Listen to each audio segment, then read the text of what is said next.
The news coming in just as we come on the air tonight. Ukraine's president addressing the people of his country just a short time ago, warning that Russian troops are moving in on the capital, closing in on Kyiv, saying they could storm the capital tonight. Authorities have handed out 18,000 weapons to civilians to help in the fight, and residents were told to make Molotov cocktails.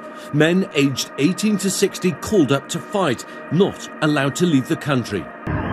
Explosions over Kyiv also posted online, showing just how perilous the situation is. Yeah, I think I will remember this day for the end of my life. I remember I woke up at night from the mobile call from my father, and I just picked up the phone and he said, "You know what? It's already started." It just everything he said, it started.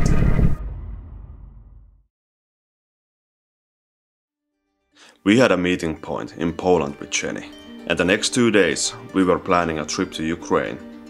In Krakow, we met an American, Edward, who is doing humanitarian work.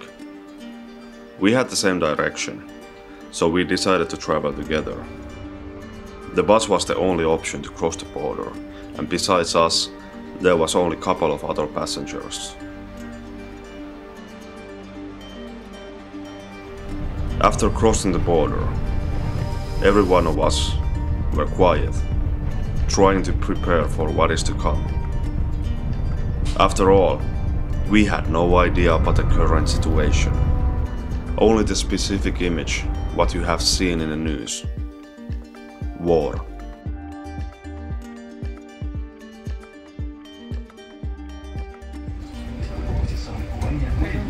150 and the one goes for Ukraine in money. For our surprise, there was a lively and beautiful city in front of us. Hard to see any impact of the war. Some historical buildings and sculptures have been covered by metal cages. And a doll representing a Russian being hanged on a street. Every Russian man in the Ukrainian land. And a curfew, which starts at 11 p.m. Oh my God! Skipping this part? Yeah. So you came to the work and after you understand. In a restaurant, a local man, Vlad, was suspicious and came to seek information and ask questions like why we are here. Did we just came after cheap alcohol? But after explaining ourselves and telling the ideas, to come there to meet people, to talk, make some interviews, to give a voice. After that, he invited his friends to the table and ordered a bottle of vodka. Put more. Put more.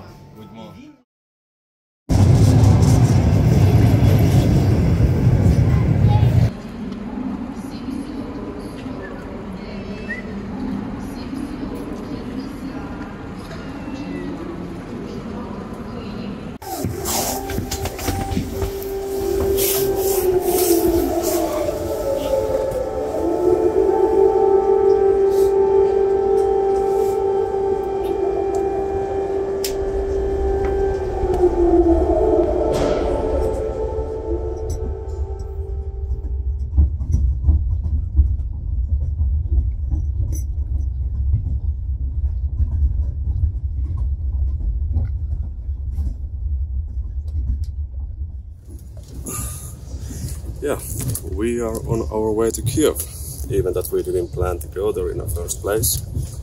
But basically the curiosity won somehow. I don't know. We are gonna stay there like 1, 2, 3 days, depends about the situation. And for now I heard like it's safe, kind of. So we still have like 5 hours maybe to go, so yeah. I'm gonna teleport and I will go to sleep.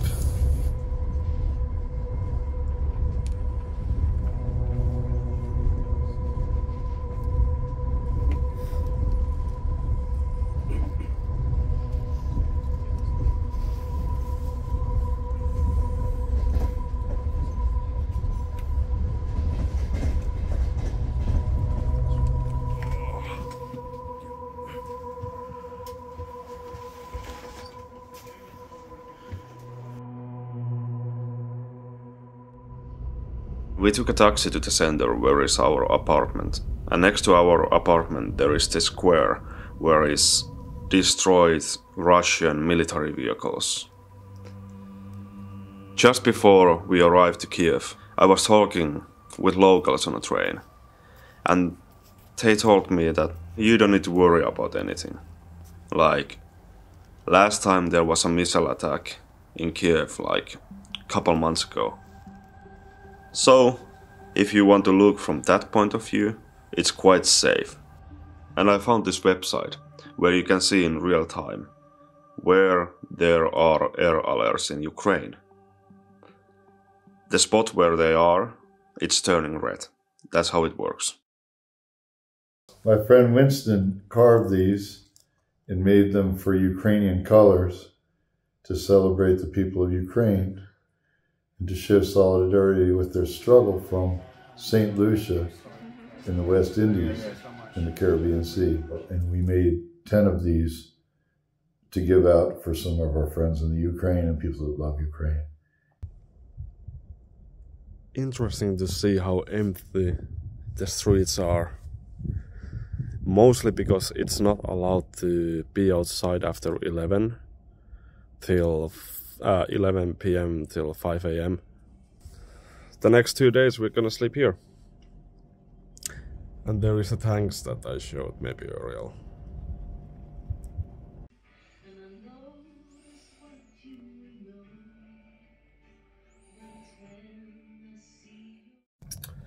Good morning. Good morning. Happy International Women's Day. Oh, thank you. So, because of that, I took my girlfriend to Kiev. But yeah. Yeah, thank you. Yeah.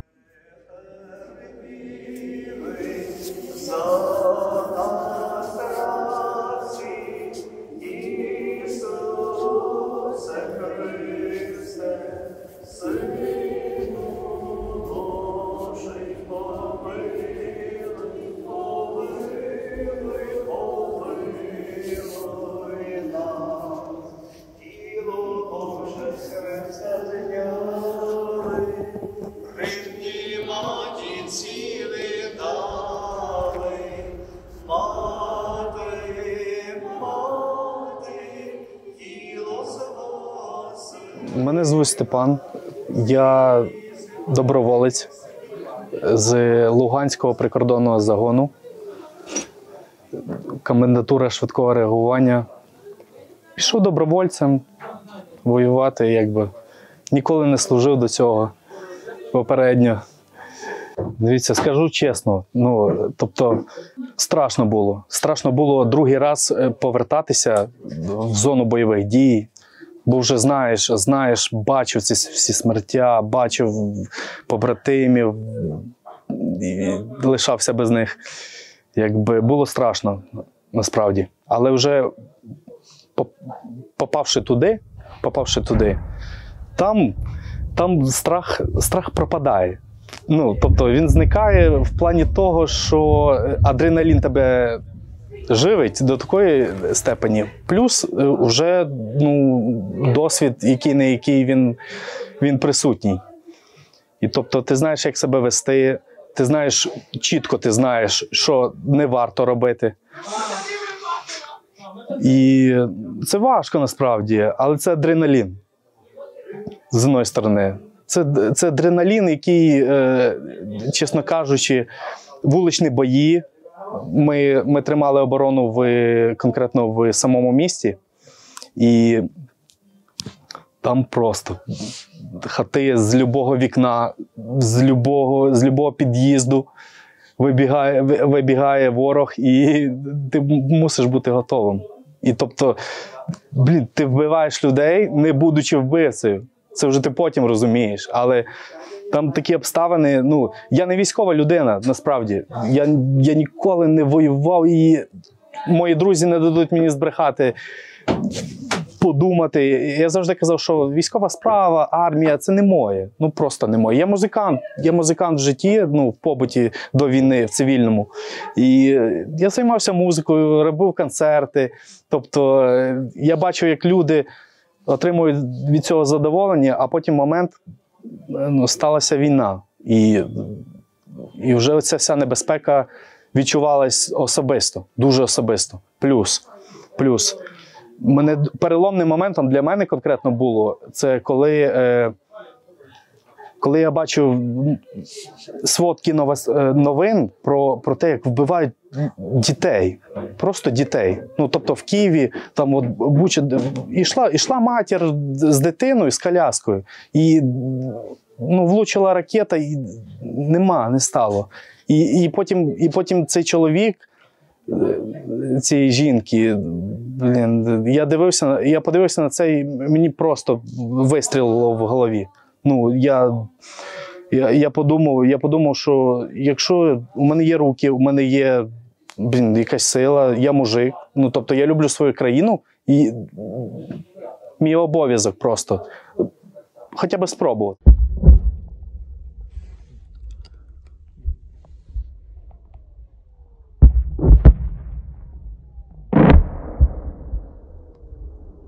Це, знаєте, на фронті страшно всім. Реально страшно всім. І дурак не скаже, що йому не страшно було десь колись.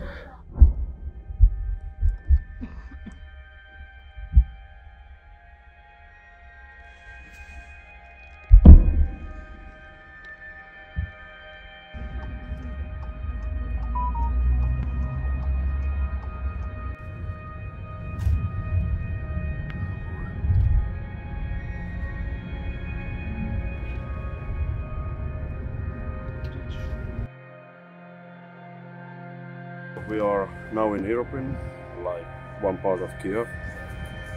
And well, shit, I don't know what else to say. Like, yeah, there is a lot of people living still, like, of course what they should do otherwise, but they are rebuilding really fast. There was a lot of construction sites and people were building houses and shopping malls, which is good. But still it's quite rough to see this.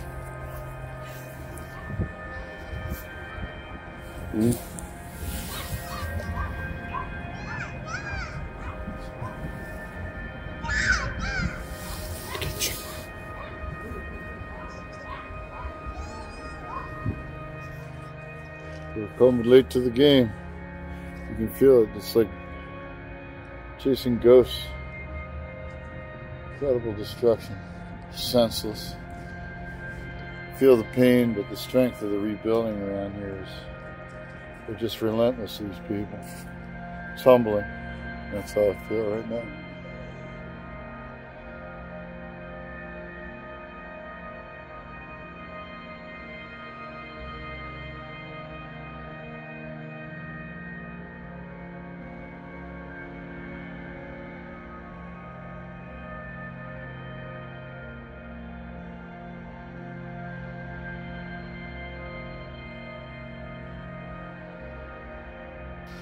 The guy just said that there was a family living here with 3 children, and they are neighbors.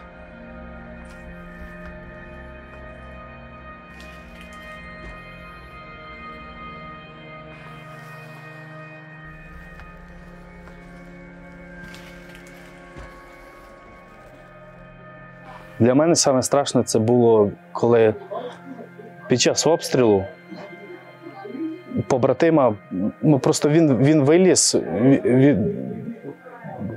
виліз і його накрило, і просто він лежав, тобто уламками його заділо, і він лежав, і був такий артилерійський обстріл, що вилізти просто було нереально, бо якщо ти вилізеш, тебе теж посіче, ти сидиш в окопі, а він там кричить. Він там кричить, він там помирає просто. І ти не можеш йому допомогти. Ти розумієш, аналізуєш, і ти не можеш йому допомогти. Це напевно, на війні саме, що може бути страшно. І він вмирає просто. Він вмирає, вмирає.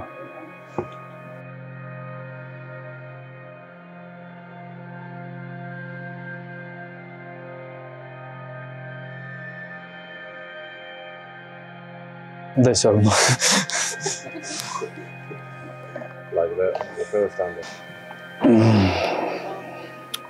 Вбивав. Це було дуже важко. Я вам поясню, навіть у якому плані. Ну, тобто, людина, яка не тримала до війни зброю в руках, і тут от оцей момент переломний виходить, коли тобі приходиться стріляти в живу людину, тоді в цей момент це виходить машинально. Ну, тобто, ти про це не думаєш. Повірте мені, задоволення на війні реально є. Коли ти виходиш на позиції, командир тобі дав задачу, і ти задачу, тобто, все так згруповано, і ти задачу виконав, ти ворога знищив. І тебе все вийшло. І тоді ти відчуваєш кайф. Друга сторона, розкажу, яка друга сторона. От так як я отримав поранення, ти виходиш із зони, тебе евакуюють аж на Західну Україну. Тобто з Сходу на Захід лікуватись. Спокій. Адреналін відходить. І ти починаєш, твій мозк починає аналізувати все, що ти пережив. Тоді, ребята, починається жорстка штука. Тобі сняться просто, ти ж пам'ятаєш лиця. Тобто я не пам'ятаю всіх, але мені снились ці лиця, просто цих окупантів, цього ворога. Просто я розумію, що це теж люди. Історія України пишеться зараз саме. І ми її пишемо. Тобто, майбутнє наших дітей, ще не народжених, я за себе говорю, воно напряму залежить від нас. Прийде час і, тобто, вся наша робота буде оцінена.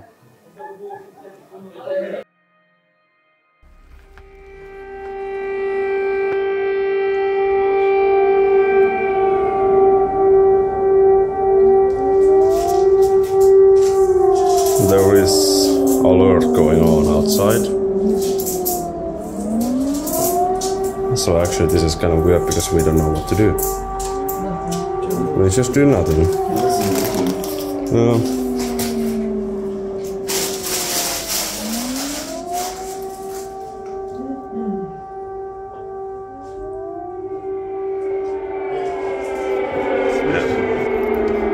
We're at ground zero. Let's go. That means take shelter.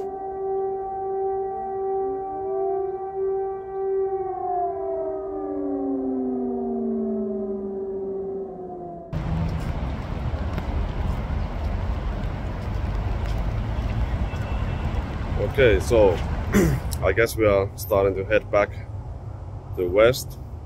Last night there was how you call this, raid alert, and we woke up during the night at 5 a.m. There was explosion. There was some Russian missile strike, well, not so close, but not too far away neither. So I guess it's time to go. I didn't sleep so well after that, obviously, and now I'm happy we are packing. I mean, we knew that this situation can happen, and we knew what we are risking, and I'm happy everything is fine so far. It was really a little amount of missiles that actually went through, and that's something that you need to remember. It's a lot of them got fired up in the air, so they didn't never hit the ground.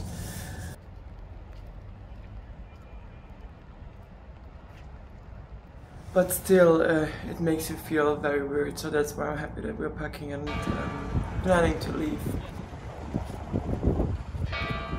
It says, give these to your... Добрий день, мене звати Олександра, і я мешкаю в Києві вже протягом всього свого життя. І народилась в Києві, і проживаю. Сьогоднішній ранок, якщо говорити, я прокинулася від вибухів. Російська армія вкотре продовжує влаштовувати терор, і всі українці були доволі збентежені сьогоднішнім ранком. Ці обстріли були і по критичній інфраструктурі, Також ці обстріли були і, на жаль, по житловим будинкам в різних містах. Цих вибухів прокинулося так само, як і 24 лютого. І цей день сколихнув і моє життя, і життя мільйона українців. Alright, so we packed our stuff.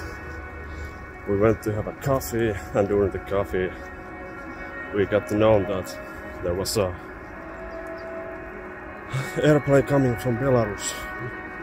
And that's why the whole Ukraine is now on this alarm standby mode. Because we don't know where they're gonna hit. So yeah, now we are going to the train station and back to Lviv. I was reading last night when there was this attack, they also cut some kind of connection to the nuclear plant, so 40% of Kiev right now is without heating. The electricity is still running because they have other ways to cope with that, they're prepared for that, but the heating is out of order now, so they don't know how long it will take to restore that. So this is, especially because nights are cold, this is going to be something they need to deal with right now. Yep. They're twins, and they're just like out of the Stephen King thing. There was Timmy and Tommy.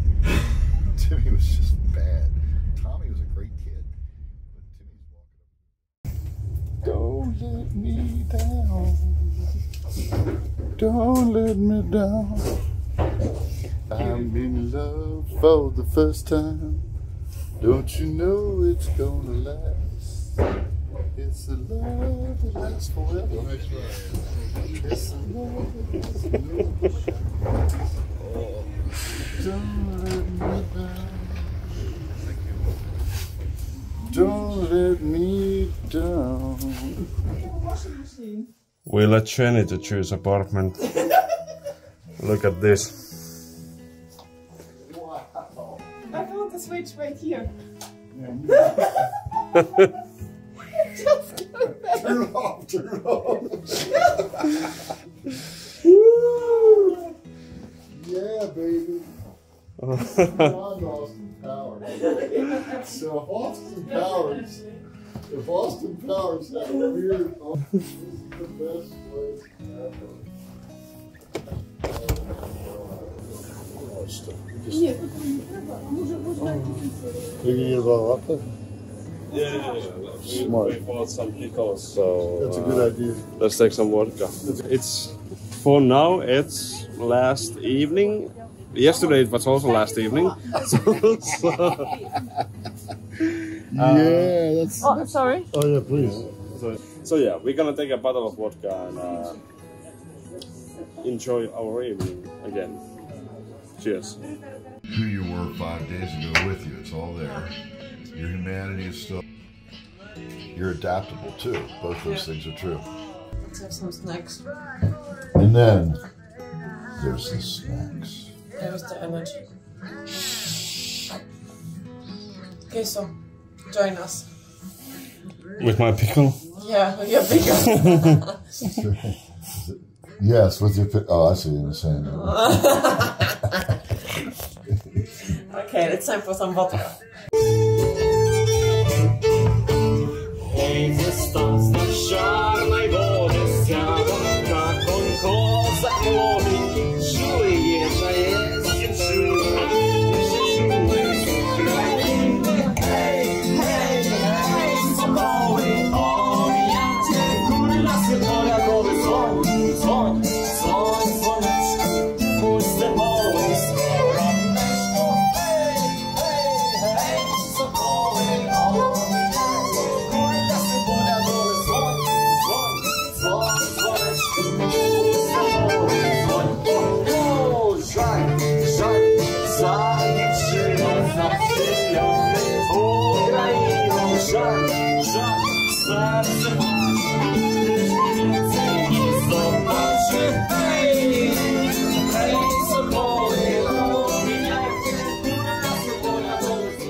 My name is Alex, I'm 25 years old and I'm working for the information technology industry. Especially I'm specialized on working with games. For the last 5 years I'm working as a quality assurance engineer in the different companies, but it's all bound to the games. I'm born in Kiev, but now live in Lviv, and probably basically that's all you need to know about me. So when I woke up from this call, I just understand that, okay, after I woke up in the morning, my life will change completely. So I just continue to sleep. I remember in this day I lived in my parents' houses, and we sit with our parents in one room, and we just started talking about this, like what we should do, like a whole family, where can we get and where we should move. And my parents was just very concerned about my life and my future, but speaking about their own future, they just said, you know what, we have our life here in our apartment in our city, we just can't left it and just abandoned our whole life. So we really want you to move to another city, but we will not move with you. That's why we had a long heartbreaking conversation about this, and we decided that, okay, I should move to the Lviv city because it's much safer than Kiev, and it's further from the border. And this is how I left my home city right after 2 or 3 days after the war started. As I see from the people actions and what they do during the war, I think this year of the war that has happened, it strengthened us. Mostly all of the people don't really afraid about hearing the siren or about reading the news that, okay, there will be another bombing in a few hours, and we again will have the whole country in air alarm, and again it will be a lot of destruction. But people just getting used to it because they understand, okay, there's nothing much I can do about it. And people just starting to realize, if I will be sitting in my home and do nothing, it will not change anything in the terms of war. But if I will go outside and start do what I did before the war, for example, just a regular job or any hobby or art or just anything, if I will start and I will continue to do this, for me it will feels like their own victory. The main reason of the Russians and their occupation and their war is to stop us from living our lives, especially after their attacks on the electricity stations. They just was so happy in their social medias about, oh, look, Ukrainians sitting there without electricity doing nothing. Ah, ha, ha, okay, this is so great. We again attack them and they don't live their life, and haha, they're suffering.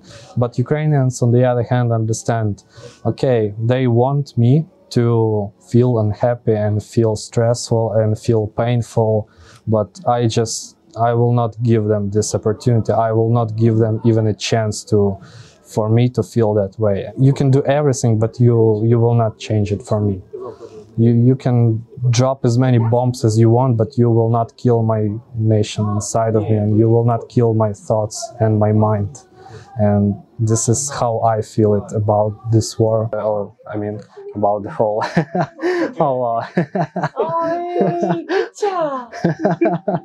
Okay, that's a cute interruption. What I wanted to add to the people who will watch this, and I think that most of the people should really change their mind about what is the most and the main things in life. People are sometimes too busy to chase money, to chase career, to chase some illusional happiness that are written for us by the society.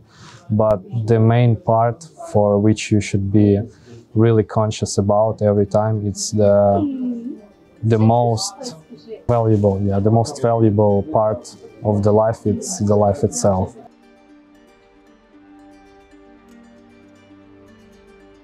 basically my eyes opened here, because in all this media, what I'm reading, they are basically showing that Ukraine is a whole war zone, especially Kiev. For me, it was super weird to see like people are basically living normal life, like they are like chilling in a park during the air alert alarms, and I don't know, it was super weird to see it, but in a good way. They're just continuing their regular life. And for us it was the first night or second night when we heard the alarm and the explosion. For us it was a bit like, whoa, what's gonna happen next? And then the locals are like drinking coffee in a park, like, you know, regular day, which is quite insane contrast.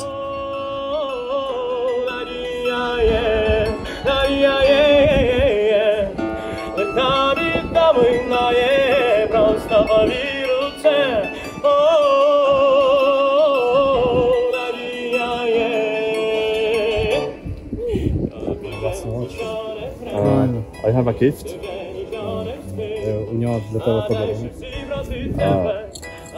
Keychain, handmade, hand painted. Yeah, it's from St. Lucia, so from the Caribbean island. Caribbean artist. З Карибських островів. Yeah. З Карибських островів? Yeah. Wow, thank you, bro. Thank you. Thank you. Thank you very much. Stay safe. Бережи себе. Все, ребята, тримайтесь теж. Показуйте правду. Слава Україні!